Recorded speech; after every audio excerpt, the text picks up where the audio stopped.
Good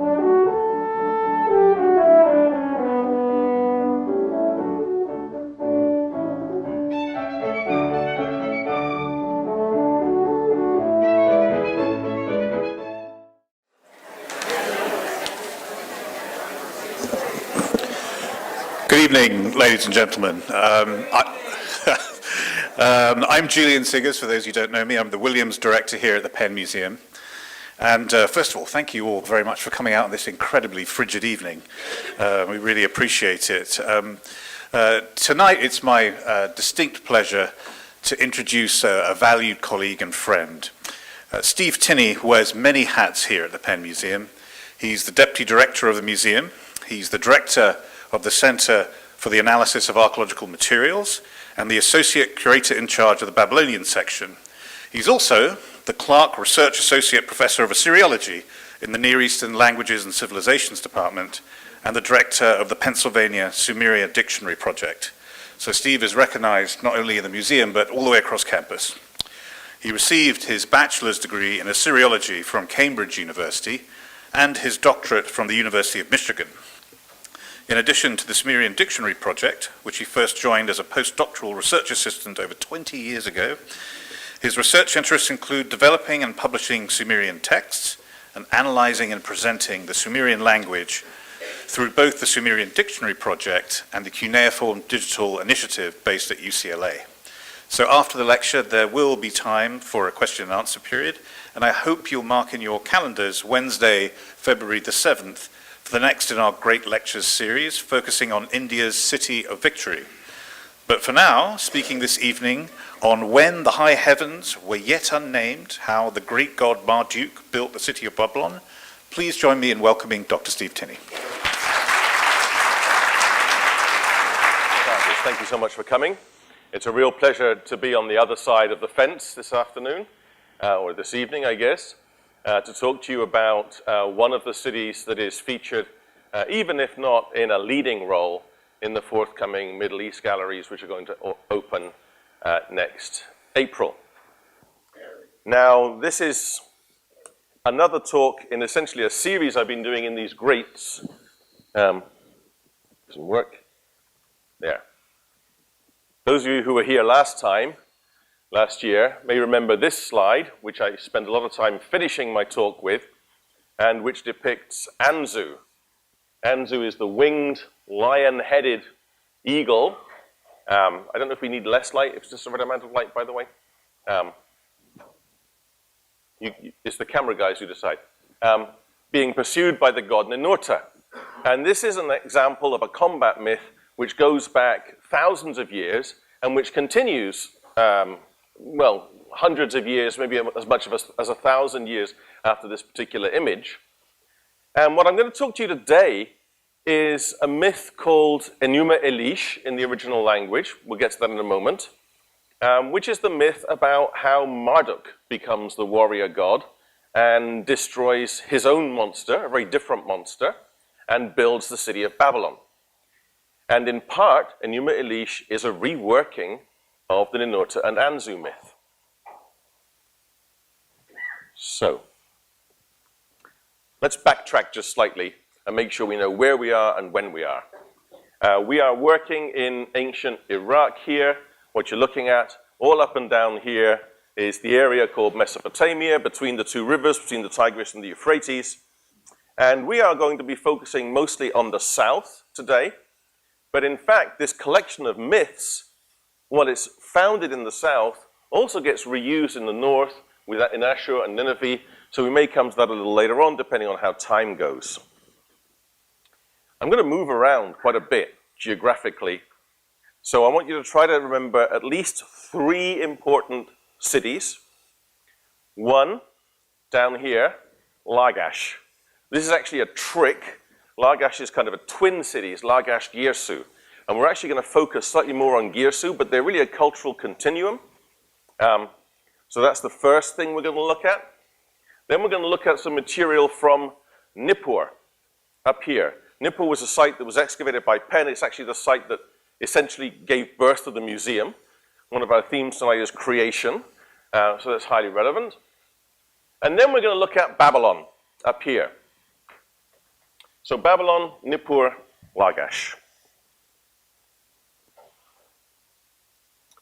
I'm going to start with a very, very early object indeed. I realize this is difficult to see on the stone. This is a function of the color image on the mottled stone. I'm going to show you a line drawing in just a moment, okay? This dates from maybe as early as 2700, 2800 BCE. Very, very early document. Very enigmatic document. We don't really know who this figure is. You can just make out, even in this image, there's a figure standing on the baseline here with a skirt up there, and the headdress up here has feathers, and it's called in French la figure aux plumes, the figure with feathers, and you can just about see there's writing. On the other side, there's writing all over the place. I'm going to talk about why that's so interesting in a moment, but first I want to start with this sign here, this outline here, and this drill hole, which is the sign for mace, Shita in Sumerian. And one of the things that we're going to follow over the centuries or the millennia is the mace that the god uses to kill monsters, that the king uses to kill his enemies. It's part of an ideological continuum. Okay, so let's look at the line drawing. A little clearer, right? So now you can see that the inscription covers both sides. As I said, it's very difficult to understand. We haven't figured it all out, but we think this is the earliest example of a literary text which is a hymn to the god Ningirsu, the city god of Girsu. Ningirsu appears as the son of Enlil, the warrior son of Enlil. He's a form of a god called Ninurta, the same Ninurta as Anzu. They're closely related, so it makes sense that he has a mace. And I'm going to try to convince you several times this evening that we can actually read some of this. You may or may not believe me. So up here, this sign Shita, beside it, these three circles, this is the core sign, the mountain sign, read Gin in this context. And this here is a pair of beads joined by a string, read Za, Shita Zagin, a lapis lazuli mace, is what he's being associated with here. Over here, Nam, En, Ak. This N, you'll see again, is a word for Lord, one of the early words for ruler. Nam En is rulership, kingship if you like, and Ak is to do. So somehow this is connected with the exercise of kingship. And you'll see why this is so interesting as I develop this theme over the course of time. And down here, Nin, Gir, Su, Dingir. This star means both star and God. We pronounce it Dingir when it means God, and you'll hear me say it several times this evening. Now, there's a little bit of a conundrum in this case, because we're not quite sure which order to read the signs in. Okay? It's not as bad as it seems, trust me. I know what I'm doing. Well, barely. We're pretty certain Nin Gir Su is in the right order. Nin Gir Su. The question is whether the Dingir belongs before Nin Gir Su, as the determinative, as we call it. God names are almost always written with the star sign, the Dingir sign before them, or whether in this case it's actually part of a sentence.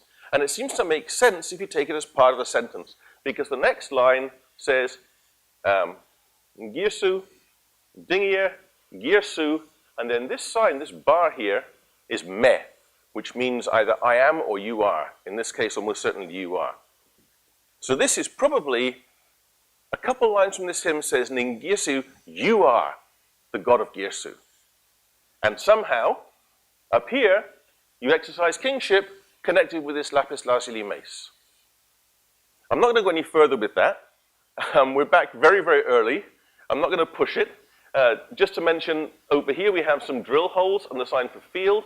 This is somehow to do with land transfer over here, and then it segues into this text about Ningirsu, which is very interesting.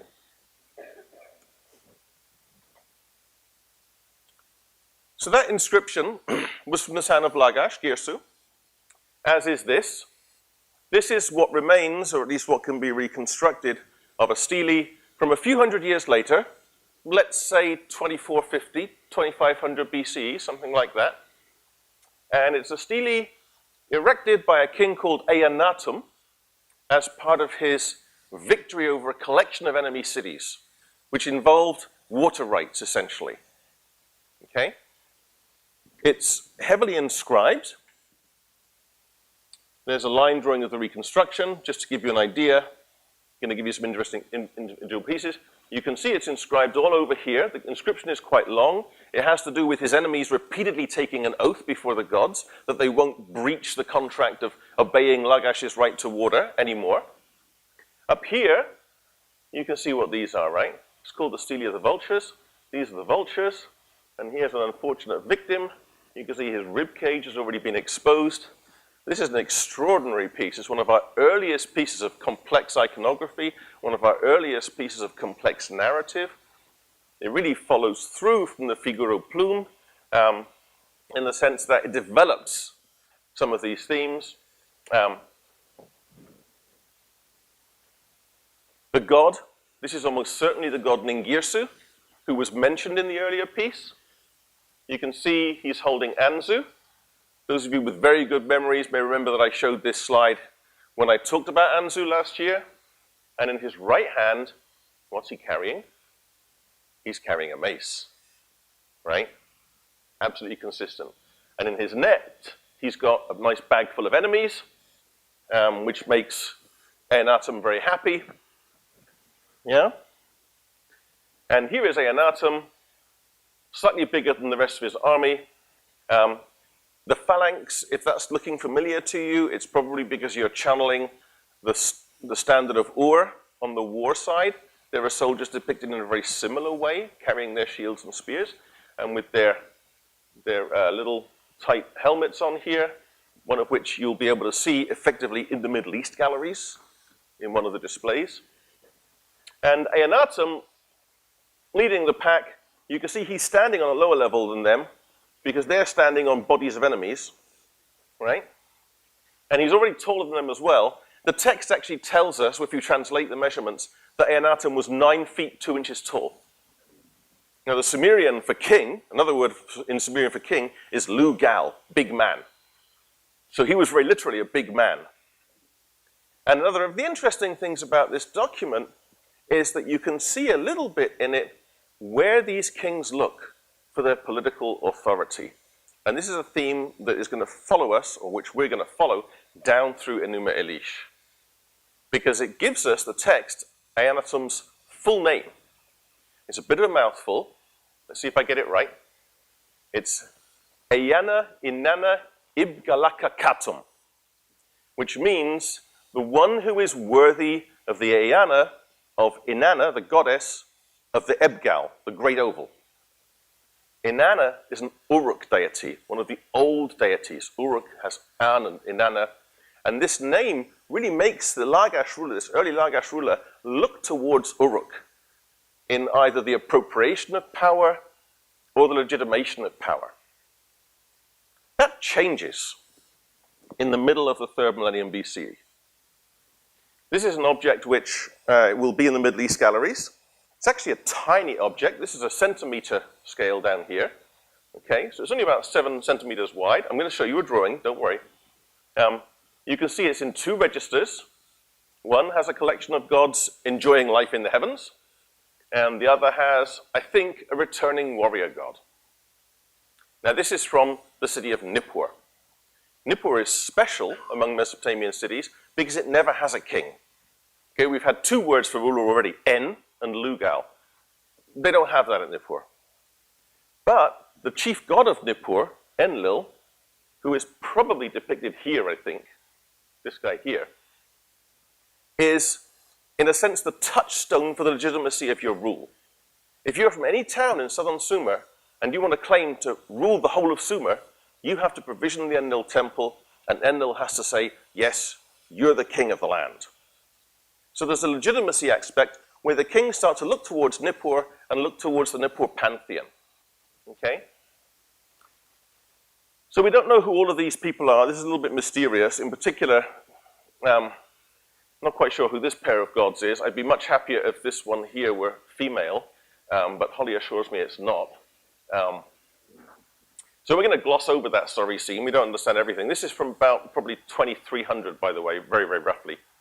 What we have down here is a very different scene. You can see there's a hybrid being here, kind of an ostrich person, and here. And this character, who's center stage, has 2 pairs of horns, marking it as a divinity, a deity. And what's it carrying in its hand? A mace.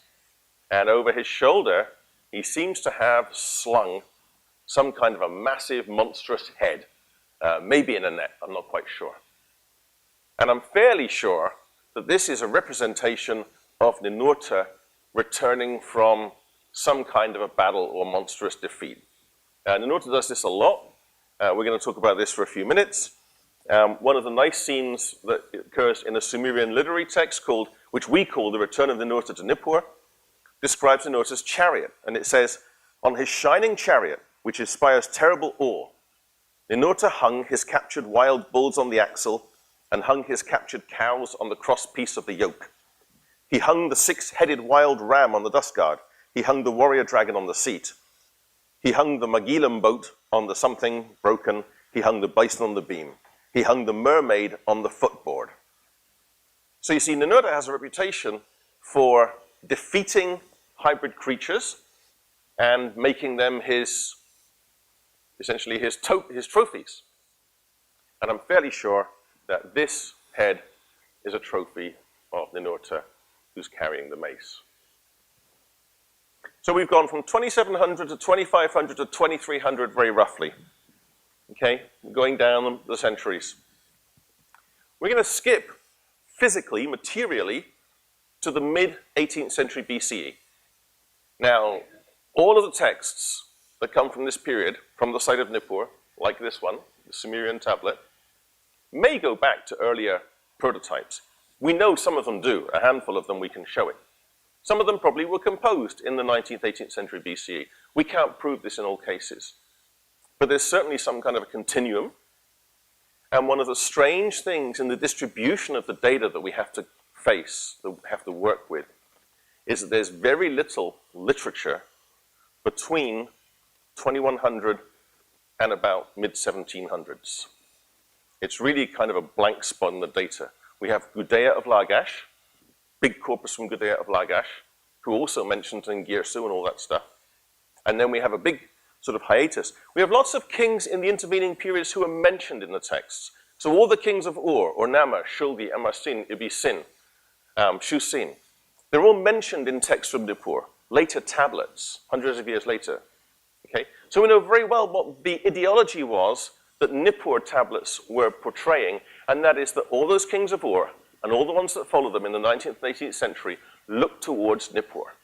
There are texts about how kings are crowned in Enlil's temple, about how happy Enlil is to make them rulers. When the Ur III dynasty falls around 2000 BCE, there's a ruler of a city called Isin who writes to the king of Ur and says, you know that grain that I'm supposed to be getting to you up the canal? Well, it's really stuck here. But Enlil told me that I was supposed to control the area around Isin. And if you're okay with that, I can definitely get that grain to you. Okay? So all of these kings are playing the same game, and it's all Enlil, Enlil, Enlil. Okay? So this is a Sumerian literary text in our collection. It's one fragment of a composition which is called in Sumerian by its first word, Lugale, the king. We call it the Ninurta's exploits and other titles. Up here, although it's not very clear, again in an attempt to convince you that this is meaningful writing, you can just see this horizontal, and this vertical, and this diagonal, and this diagonal. And that sign is the star sign, which is red, Dingir, right? It's the first sign. It introduces the god name. And after that, there's a triangle kind of thing in a box, that's Nin, and then there's Ninurta, and then it says Dumu, and then there's the N sign again, a later version of it. A little Dingir up there, Dingir N Lila. Ninurta, son of Enlil. It's a text about Ninurta, and it's a very interesting text for Enuma Elish because it's a relatively long Sumerian text, something over 700 lines. And it starts with the praise of Ninurta, and then it elaborates a threat, which is a revolt by a demon called Asag, who inhabits the mountains, who gathers an army of stones.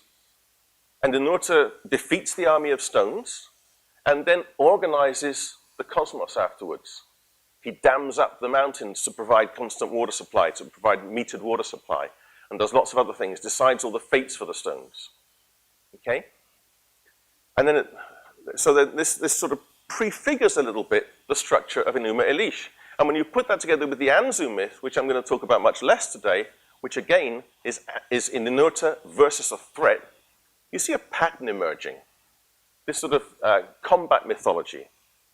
Yeah?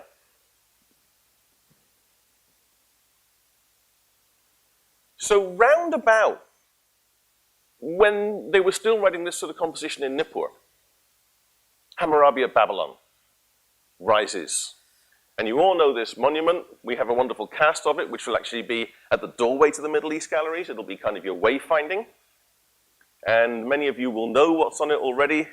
You'll know that this is the god Shamash at the top here, the sun god, god of justice. And this is Hammurabi meeting him. You can see more clearly here, he's making this gesture of greeting. In Sumerian, this is called Kiri Shu Ngao. Kiri is nose, Shu is hand, and Ngao means to put. So you put your hand up to your nose as a sign of greeting. That's the gesture he's making here. And Shamash is giving him justice, effectively. And most of this is the famous law code, which you all know, the lex talionis, eye for an eye, tooth for a tooth, right? You may be less familiar with the fact that there is a lengthy prologue and epilogue in which Hammurabi explains why he's doing this and who told him to do this, and curses anybody who moves the monument, and lists a great number of gods. And it's interesting because there's a transitional quality to this in terms of the Marduk centrism. He's very careful to say that Enlil is a great god. He's also very careful to say that Marduk told him to write the stele. It's a very, very short passage. I am Hammurabi, he says at the beginning of the epilogue. I have not been careless or negligent toward humankind, entrusted to my care by the god Enlil, and with whose shepherding the god Marduk charged me. So there's a little local, sort of non-local double play there. Okay? There is another break in our corpus. We have a very, very uneven corpus in Mesopotamian literature. So between the end of the Old Babylonian period, let's say 1600, 1595 BCE, conventional date for the sack of Babylon, we have relatively little until the first millennium, 700, 800 BC. Okay? Nevertheless, we think that the next text I'm going to talk about, Enuma Elish, probably came into being with the resurgence of Marduk in the latter part of the second millennium, the years 13, 12, 1100, when Marduk definitely becomes more important, when we have enough text to know that he's a significant god, and when they're starting to write a little corpus of text, which is actually fascinating. I'm not going to spend too much time on here, but it's basically a corpus of text about god napping. And the deal is that when Babylon gets sacked in 1595, Marduk's statue is taken away, but it gets brought back again eventually. And then it gets sacked again, and it gets brought back again eventually. And there's this whole ideology in Babylon itself about whether Marduk was angry with the city, or whether the heathen enemies did this of their own accord. It's very interesting, the question of agency. We don't have Enuma Elish tablets from this period, but what we have is plenty of Enuma Elish from about 800 BCE onwards. We just assume it was mostly written about 300 years before, 400 years before.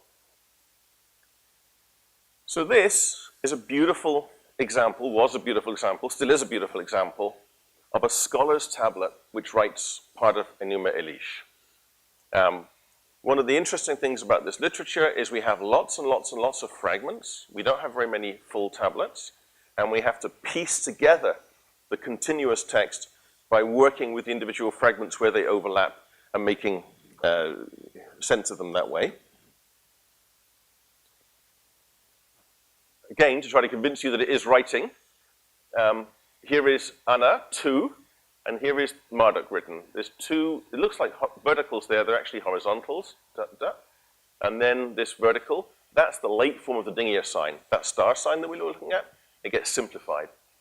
And then here, this corner, and these 2 corners here, That's Amar. And then here, these two wedges and the slightly angled vertical is Utu. Amar Utu, calf of Utu, calf of the sun god, is how they write the name Marduk. It's a little scholarly play on writings and on words. Amar means calf or sun. Mar is the standard word for sun in Akkadian. And the Utuk part, Utu-ak, is of Utu in Sumerian. So Amar Utu Marduk is a very clever little thing, and they play on it in Enuma Elish. I'm not going to point out those passages when we come to them, because I have another agenda here. But they say, when they first recognize Marduk, they say, Mariutu, Mariutu, son of Utu, he's the sun, S-O-N, but this is the S-U-N. It works in both English and in Akkadian, happily. So, I like to tell a story in these myth talks, and now it's time to tell a story. And the story is Enuma Elish, and here's the very beginning of it. Enuma, A is slightly broken. There's Lish, there's another Lish here. It's just missing that angled sign. La, Na, Bu, U, Sha, Ma, Mu. When above, the heavens were not named. First line of the composition. Okay?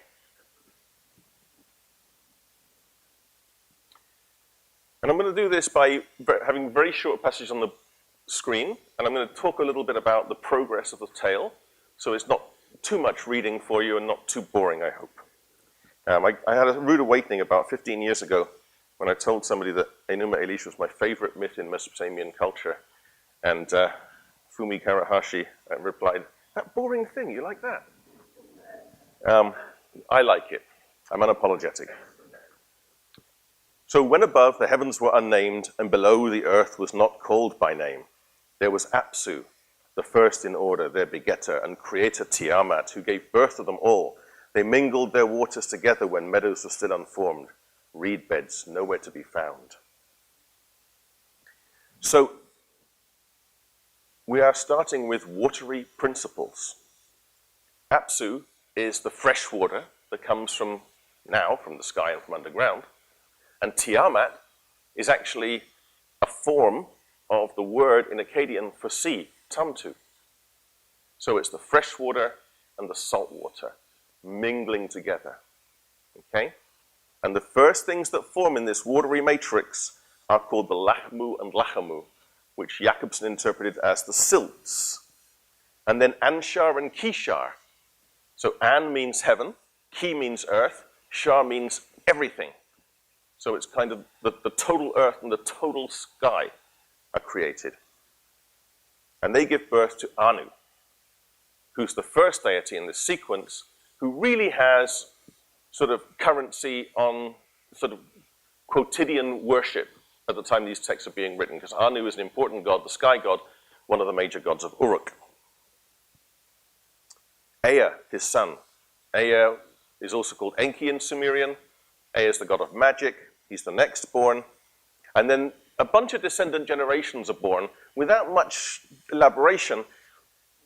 The issue with them is that they're too successful, they're too rowdy, they start disturbing the sleep of Apsu and Tiamat.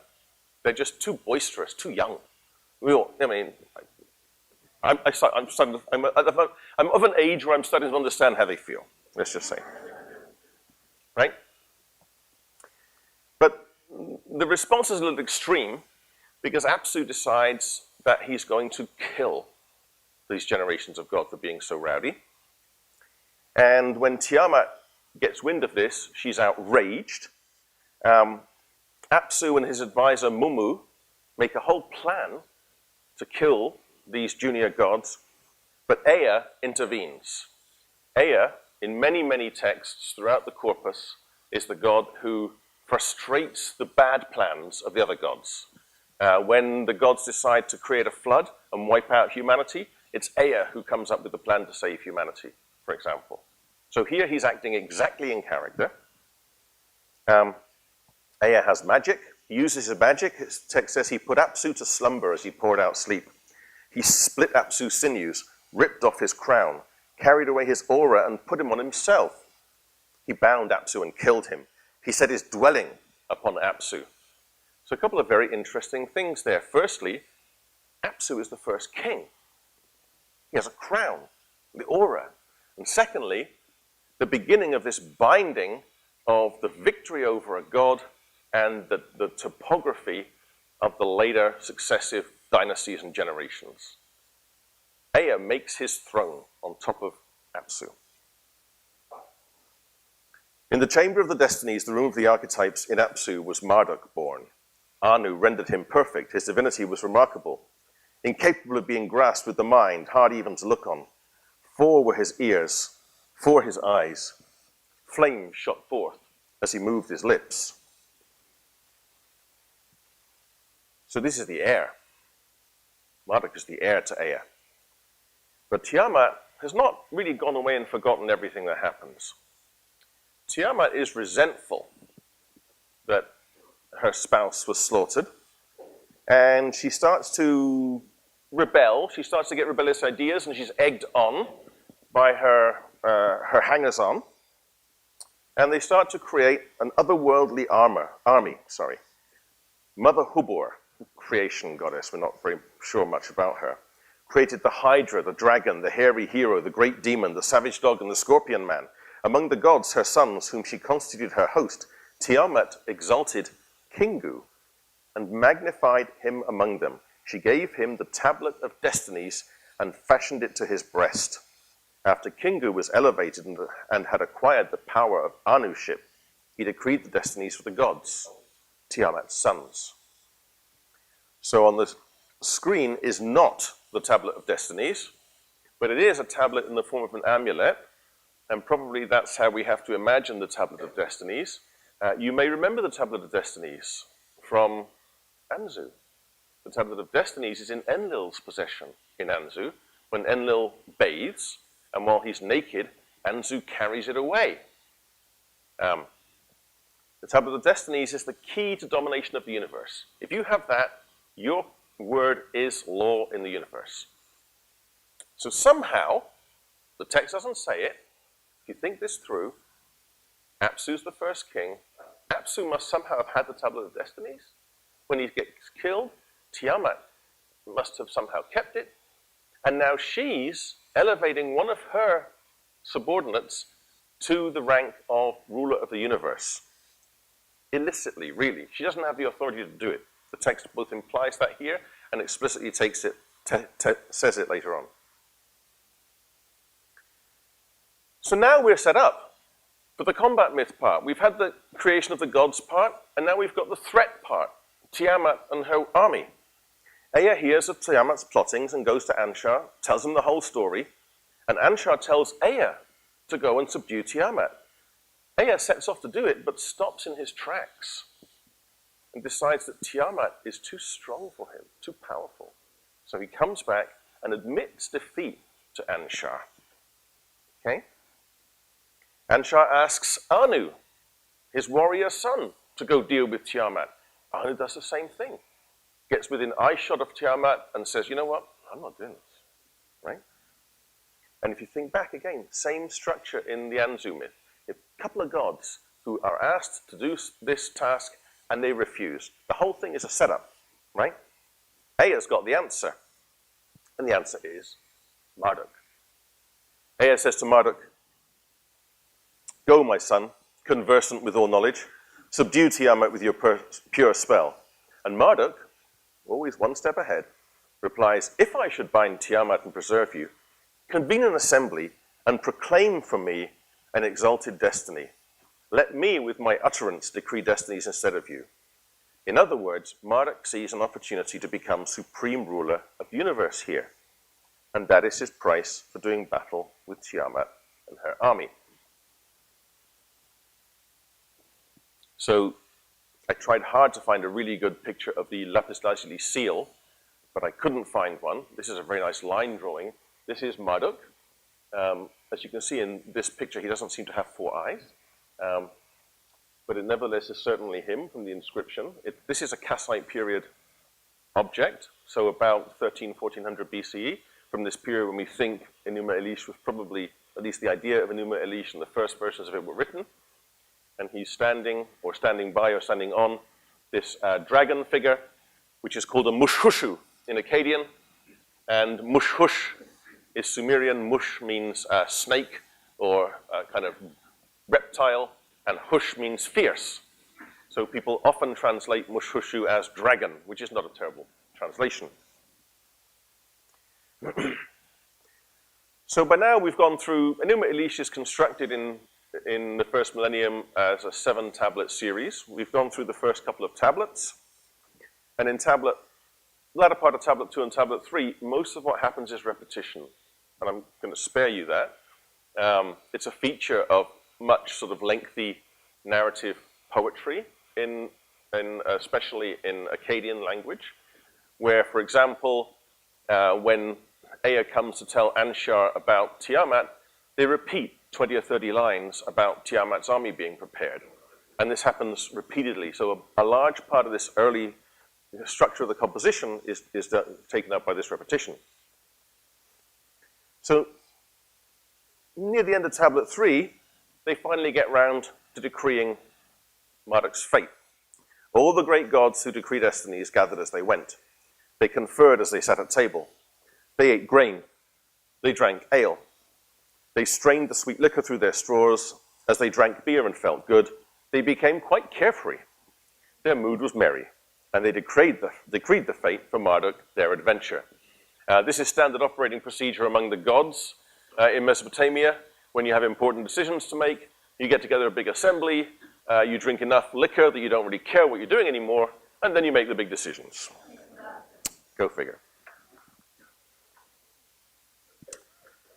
So tablet 4 is when things really start to happen, the middle of the composition. You see this in other texts as well. They're very cleverly architected to focus on the middle of the composition.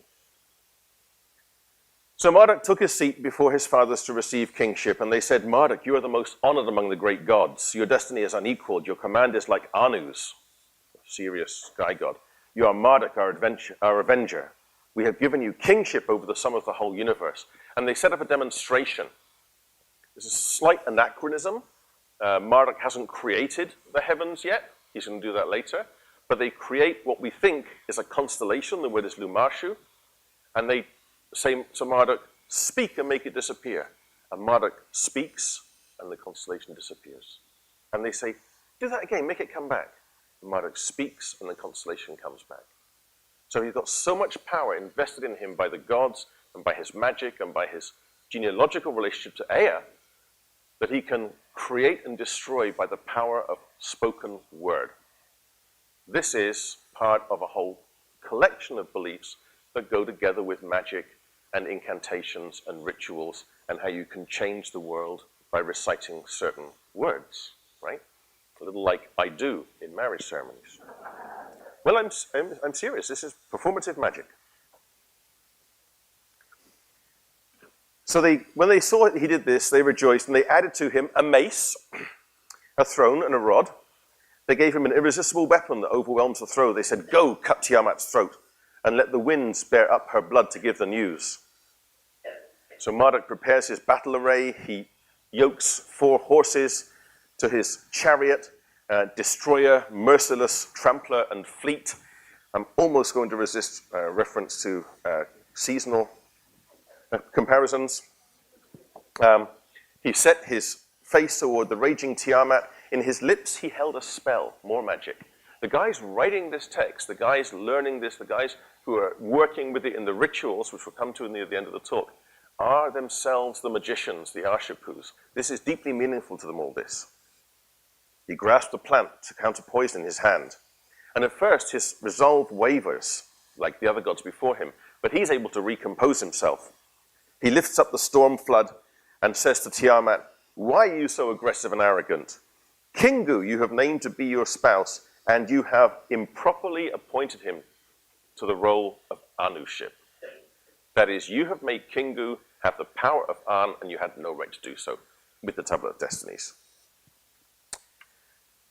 Tiamat was reciting an incantation, kept reciting her spell, but Bel spread out his net and enmeshed her. He let loose the evil wind, the rear guard in her face. Tiamat opened her mouth to swallow it. She let the evil in so that she could not close her lips. The fierce winds weighed down her belly. Her inwards were distended, and she opened her mouth wide. He let fly an arrow, pierced her belly. He tore open her entrails and slit her inwards. He bound her and extinguished her life. He threw down her corpse and stood on it. And Marduk captures the hybrids as well. The 11 creatures who were laden with fearfulness, the throng of devils who went as grooms at her right hand, he put ropes upon them and bound their arms. Now Kingu, who had risen to power among them, he bound and reckoned with the dead gods. He took from him the tablet of destinies, which was not properly Kingu's, sealed it with a seal, and fastened it to his own breast. Then he returned to Tiamat, whom he had bound, and Bel placed on his feet on the lower parts of Tiamat, and with his merciless mace smashed her skull. He severed her arteries and let the north wind bear up her blood to give the news. Good stuff, isn't it? So, after defeating the monster, remember the trajectory: creation, threat, defeat, organization. Marduk starts to organize the cosmos. Marduk is often called Baal here, by the way. Baal rested, surveying the corpse. In order to divide the lump by a clever scheme, he split her in two, like a dried fish. One half of her he set up and stretched out as the heavens. By now we're in tablet 5. Marduk organizes the stars in the skies and the constellations, then he creates the moon god Nana. Quite interesting. And then from the body of Tiamat, from her 2 eyes, he let the Euphrates and Tigris flow, which is very nice because in Akkadian, as in Hebrew, as in Semitic language generally, the word for eye, inu, is also the word for spring. So a little pun there. So her eyes are the springs the rivers flow from. It's like ayin. And all the gods are rapt with awe and appreciation.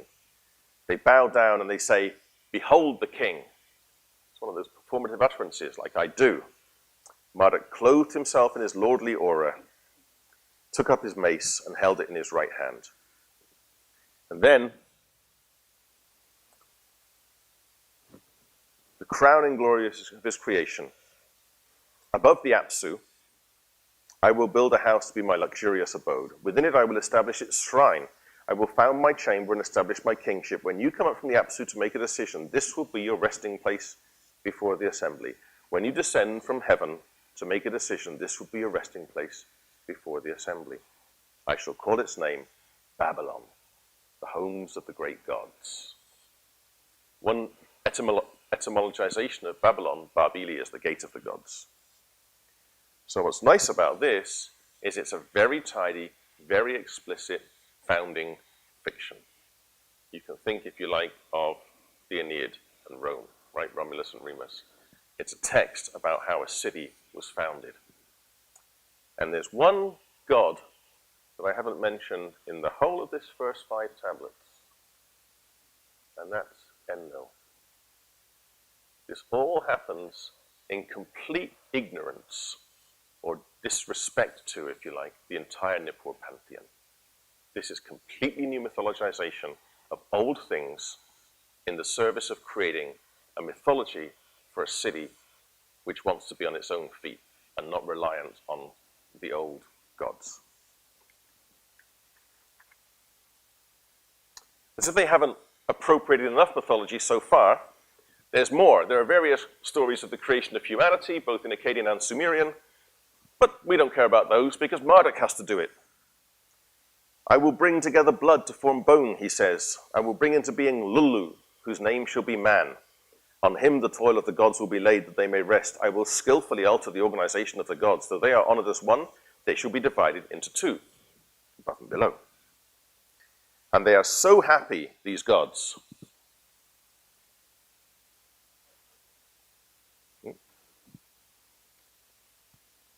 They're so happy, these gods, that they say, "What favor can we do for you? Let us make a shrine of great renown." And Marduk says, "Okay, build Babylon." The Anunnaki wielded the pick. For 1 year, they made the needed bricks. Got ahead of myself there. There we go. When the second year arrived, they raised the peak of Esagil, a replica of the Apsu. And this is one of very, very many imaginations of Babylon. This one's based fairly well on the archaeology of the site. Here's the ziggurat, the Etemenanki, and the Esagil is Marduk's temple. It's all part of the same complex. And here is the processional way in Babylon and the Ishtar Gate, which we'll come to in a second. Bel seated the gods, his fathers, at the banquet in the lofty shrine which they had built for his dwelling, saying, "This is Babylon, your fixed dwelling. Take your pleasure here, sit down, enjoy." The great gods sat down. Beer mugs were set out, as usual, and they sat at the banquet. So, at this point in the text, which is sort of latter part of Tablet 6 and Tablet 7, there's a very, very long account of the 50 names of Marduk, which is technical, though interesting. I'm not going to dwell too much on it, but I will explain it a little and quote a little. They say, "He is the God of each and every one of us. Come, let us call the 50 names." 50 is important because 50 is Enlil's number. When you have numbers for gods, Enlil is Dingir 50. And in fact, the 50 house, the Eininu, is the name of Ningirsu's temple in Lagash. These are old ciphers. His first name is Marduk. For an example of another name, they call him Lugal Dimarankia, which means the king of the gods of heaven and earth. And they say, "We have exalted his command above that of the gods, his fathers. He is the Lord of all the gods of heaven and underworld, the king at whose injunctions the gods in upper and lower regions shudder."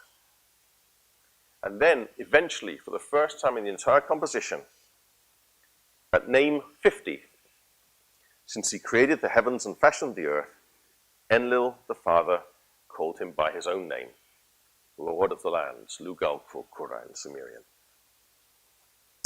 And then, not wanting to be left out, as though Marduk isn't big enough and important and supreme enough, we're not at monotheism here, but we're at a kind of intense focus on a single deity that sometimes people call henotheism, that is the focus on one god above others.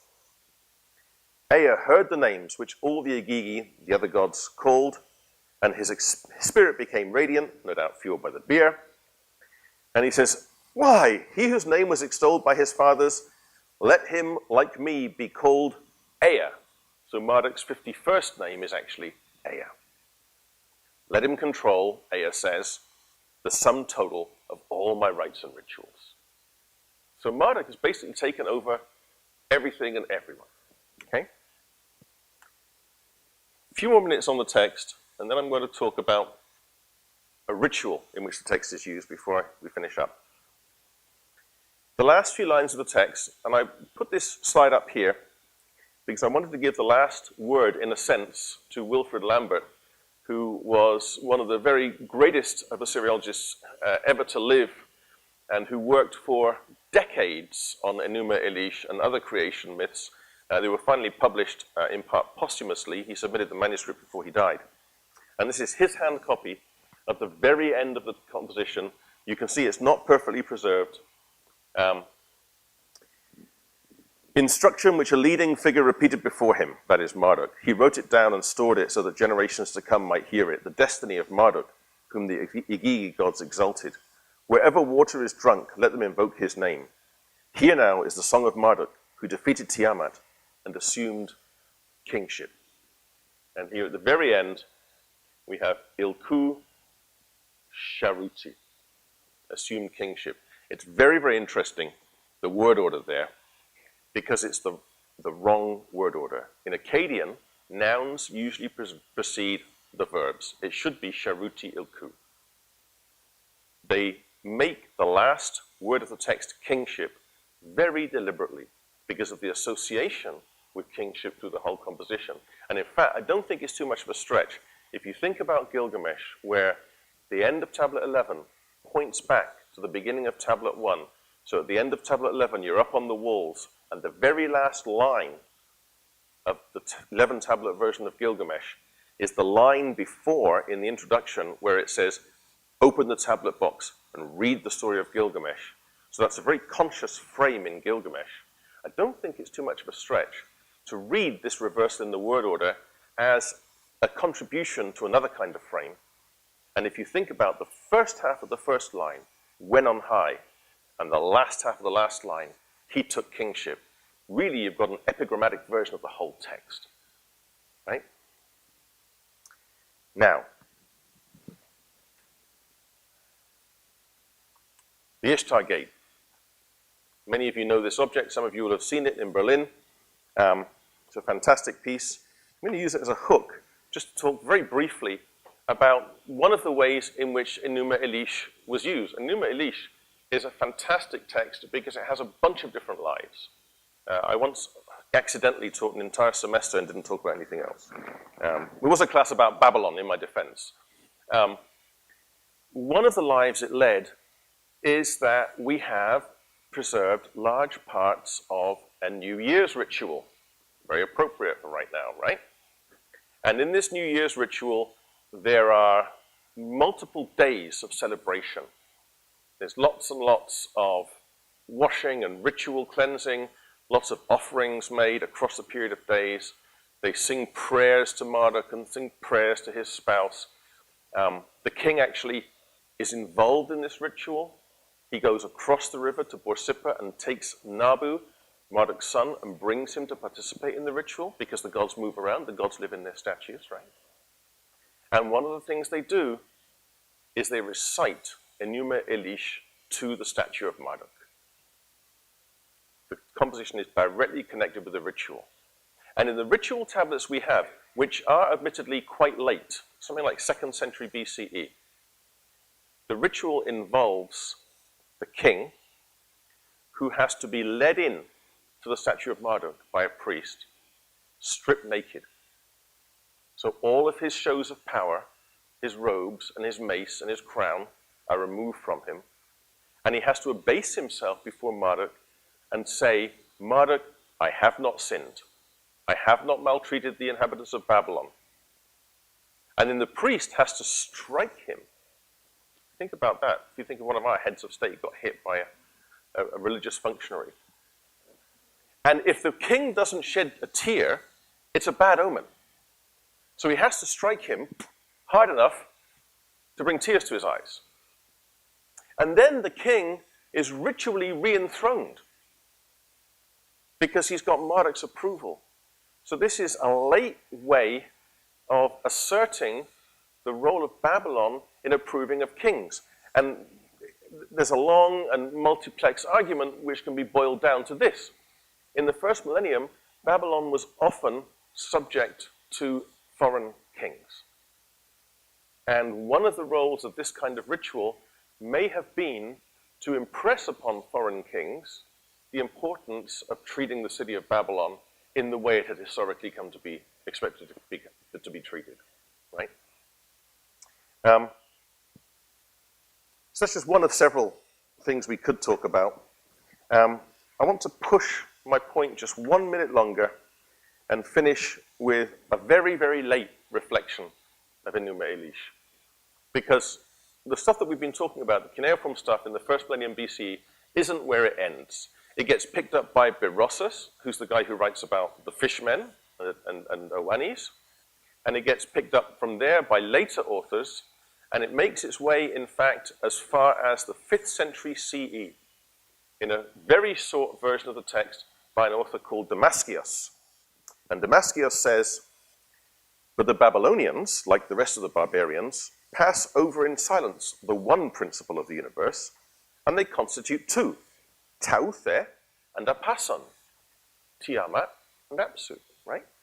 The husband of Tauthe, and denominating her the mother of the gods. And from these proceeds an only begotten son, Muimis, Mumu, which I conceive is no other than the intelligible world. It's all being rewritten as Neoplatonism, proceeding from the two principles.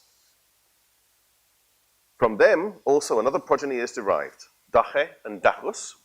This is an interesting one, because if you either know Greek or you know your Greek system of fraternities, you know that capital delta, Greek manuscripts are written in capitals, capital delta is a triangle, and capital lambda is an inverted V.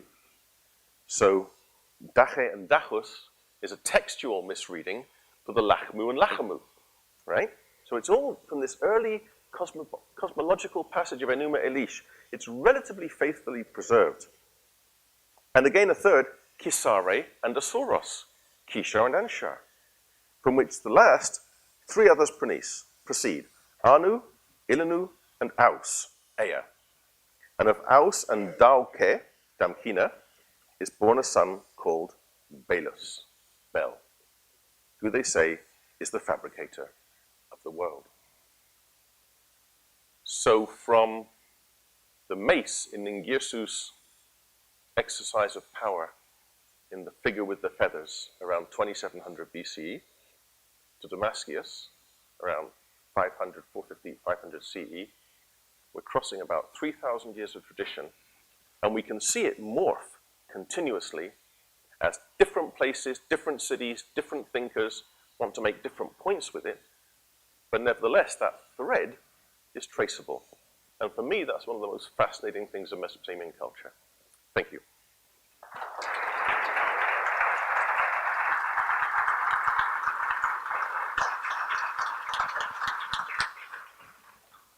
So I am happy to take some questions if there are any.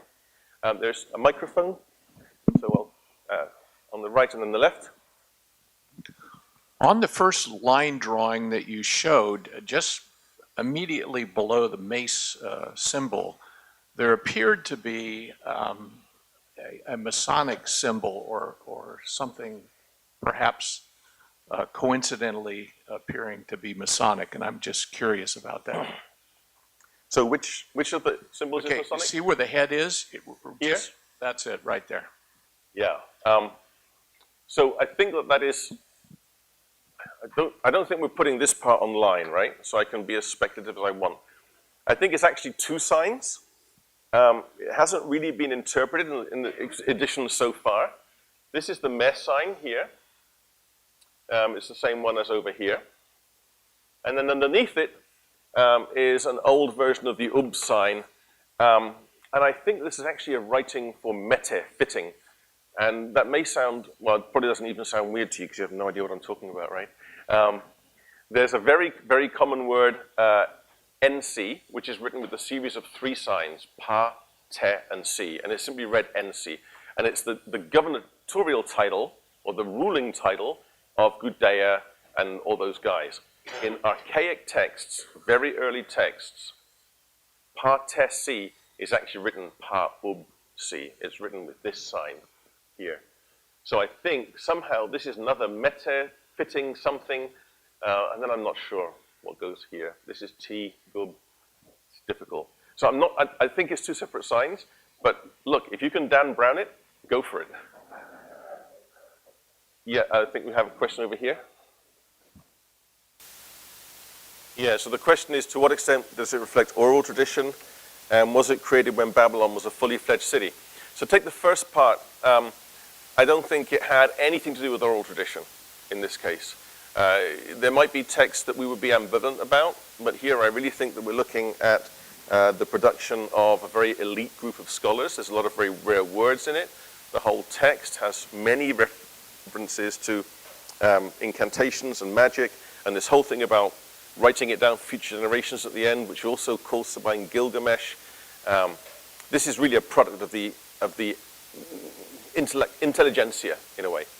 As for when it was written, we really don't know. It would not surprise me if tomorrow somebody put online a tablet from 1800 BC in Babylon which had some kind of skeletal version of it or primitive version of it. I think that one of the things that we have to be very cognizant of in our data set is that not only do we have these very bizarre gross spikes in our data where we have a century where we have 40,000 texts and then 5 centuries where we have almost nothing, but also the entire data set is coagulated against sort of major ideological focal points. So we have lots of Nippur stuff, we have lots of Nineveh, Ashurbanipal stuff, we have a decent amount of late Babylon stuff, but we're missing huge amounts of local mythology and tradition, and probably half the cities in Mesopotamia. had these kinds of stories about their own local god and about how they become the most important city in the universe, and we haven't found them yet. I'm not sure who's, I saw one hand there, and I have no idea who's in order.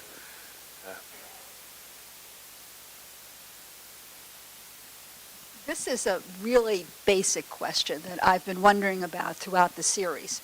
And the best I could illustrate it would be by an example. For instance, if I saw a depiction of Beauty and the Beast, I think we would all know that story, but none of us really believe that there was a beast that transformed. On the other hand, there can be things that we accept as a basis, as a matter of religion.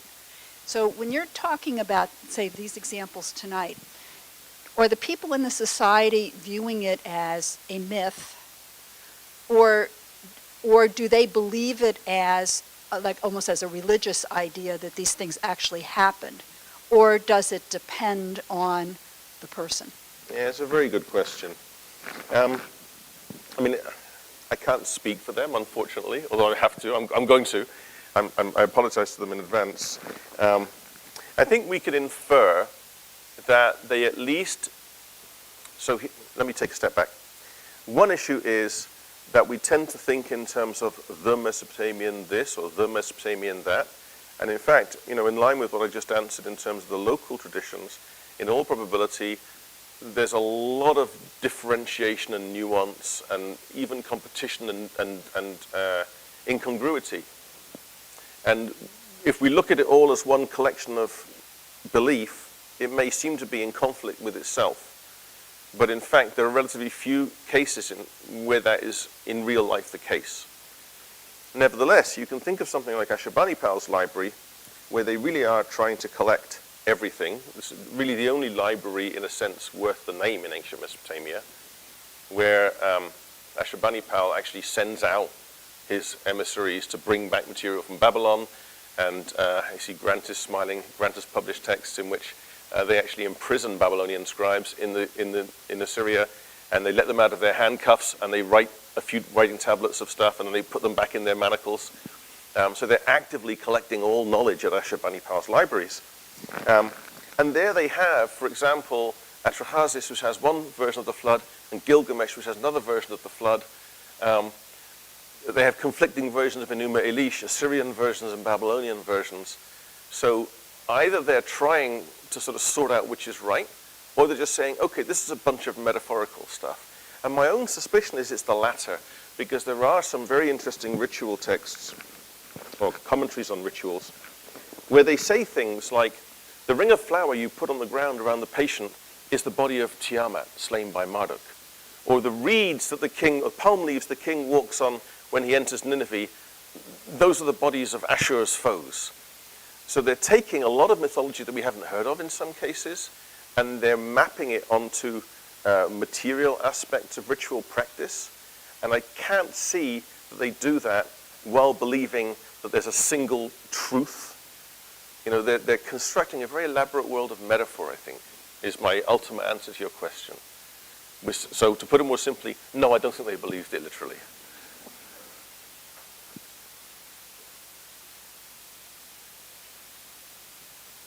I'm curious about the influence, or the correlation perhaps of when the Jews were taken into Babylon, and what influence have you seen? I mean, I don't know enough about either of them. I mean, I know enough to ask the question, but was there much influence either way? It seems like there's a lot of parallel of myths going on here. Between the Jews and the certainly during the captivity in Babylon, there was a lot of intercultural exchange. There's no doubt about that. Many, I always have to be careful about this. I'm a textual historian. I see texts in terms of their construction over time. Many people would see the Pentateuch as having taken form in the 5th, 6th centuries BCE, so roughly around the captivity. And it seems likely that that's why the flood story in Genesis has such similarities with the flood story in Gilgamesh and Atrahasis, for example. Other similarities stem from the fact that, again, as a textual historian, the Hebrew Bible and the Quran and the Mesopotamian material All of these things are ancient Near Eastern texts. They have a common background, right? There has been some work done about specific individuals, and it's been suggested that Isaiah was actually familiar with cuneiform as a writing system and could read the inscriptions based on some very unusual words that might be, they occur only once in Hebrew, and there might be mistakes or readings for Akkadian words. Frankly, I'm not an expert in that. I don't know if everybody believes that at this point or not. But I think we can assume that there's a lot of interchange, yeah.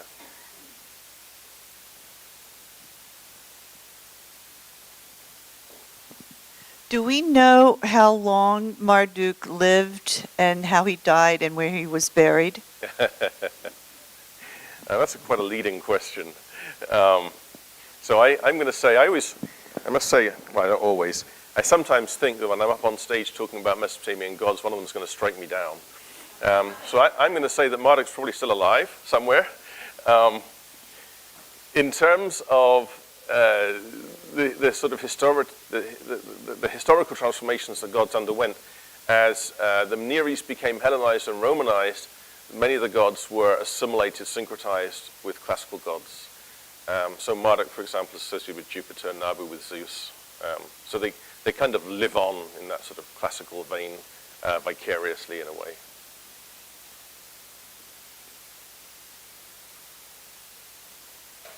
So I don't think there are any more questions. Oh yes, there's one more question, please. You can just yell. So the question is, should we relate Egyptian representations of the king holding a mace with Mesopotamian ones? And I'm just going to say it's very difficult to know. These things are so culturally specific. Certainly, you know, there's certainly interchange between Egypt and Mesopotamia as early as maybe the 3rd millennium BCE.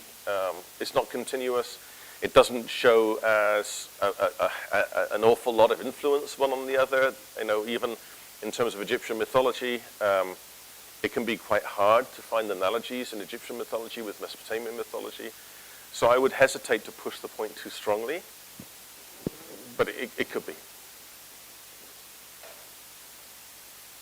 All right, well, thank you very much for coming.